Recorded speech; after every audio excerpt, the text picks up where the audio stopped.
Hello or hola, as they say in Brazil. Now the 2014 FIFA World Cup has kicked off in spectacular style, with our host nation getting the tournament off to a great start. Brazil defeated Croatia by 3-1, but the game was not without its controversies. First, Brazilian defender Marcelo scored at the wrong end of the pitch as the ball deflected off him past Julio César on the 11th minute. The men in yellow were then lucky to keep all 10 men on the pitch after Neymar was cautioned after a possible deliberate elbow on Luka Modric, much to the frustration of the Croatians, as it would be the Brazilian number 10 who drew the home side level. Japanese referee Yuichi Nishimura then ruled that Fred's tumble to the floor following the slightest contact from defender Dejan Lovren warranted a penalty, which Neymar duly stepped up to dispatch.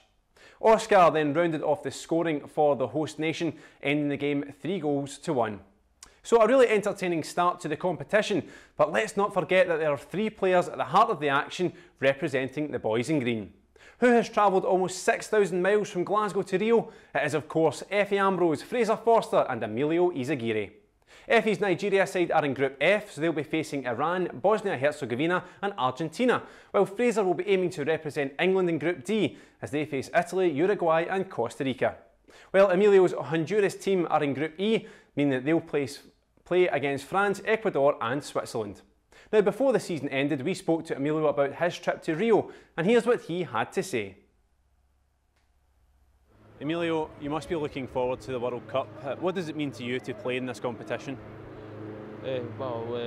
We team is very hungry for the win. We stayed last World Cup in 2010.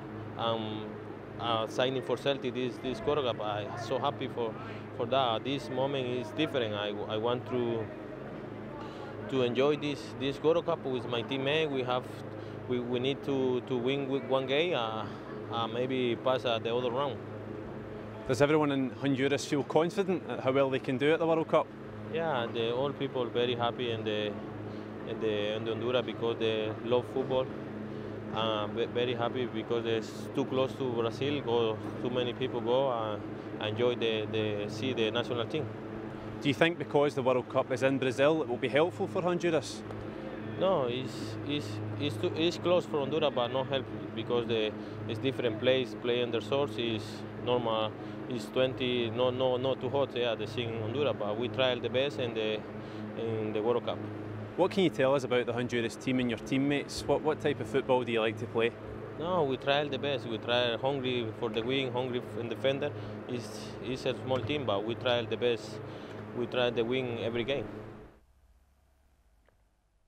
Some great stuff there from Emilio Izaguirre. Now we'll be bringing you all the news on their progress, as well as the latest post-match stats and results surrounding our boys in Brazil.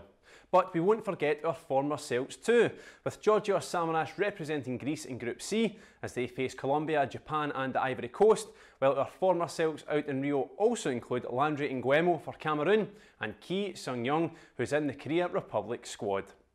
Now, as we know, Celtic are a club with supporters the world over, and Brazil is no different. So, for a first-hand perspective on the build-up to the FIFA World Cup, earlier today I caught up with Andrew Rawlinson, the president of the Rio Fergus McCann Celtic Supporters Club.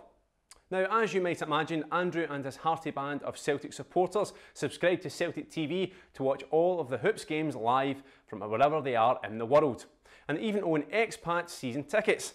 Now, he lives in Rio and is lucky enough to be going to a few of the games, so earlier today I caught up with him to ask him what it's like supporting Celtic from Brazil.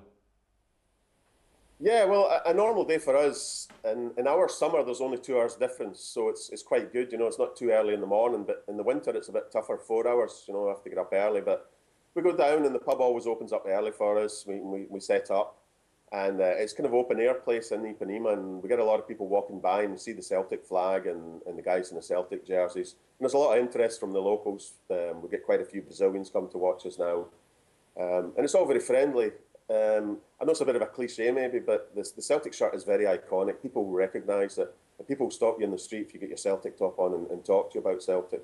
So it's a very good experience. We've never really had anything nasty or negative. What I think is encouraging and very exciting for Celtic supporters, as we know, Andrew, is we've got 3 current Celtic players who are involved in the World Cup in the shape of Emilio Izagirre, Effie Ambrose and Fraser Forster. That must be fantastic when you're over there in Brazil and you can actually say, those guys play with my club. Yes, and of course that's something that we talk about. You know, people will know them. We hope that Fraser Forster will get a chance with England because he's such a good goalkeeper. It would be wonderful for him to break onto the big stage, the world stage here in Brazil. And he's actually there, he's in the England squad, are staying in a hotel not too far from here, so I'm going to try and get down there and see if he fancies a pint one night, you know.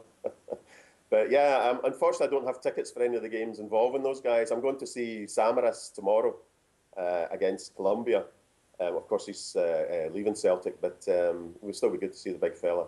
How do you think that reflects on the club? When you're walking about in Brazil with your Celtic top on, you say it is an iconic jersey, people come up and ask you about it, but is it a sense of pride, a sense of achievement where you can say, actually, you know, we're a club that produce players capable of playing in the World Cup? Yes, definitely. Obviously, that's how supporters identify with clubs and results as well. I mean, when we beat Barcelona 2 years ago, my son in the morning, he got up for school and he was just about to walk out the door. I says, where are you going? He said, I'm going to school, Dad. I said, you haven't got your Celtic top on. She says, I've got to wear my school uniform. They're quite strict here. I said, get it off, get your Celtic top on. He went to school with a Celtic top. Nobody said anything to him, you know. He didn't say you have to take it off. So, you know, you get to see a lot of the European games here, obviously on the TV.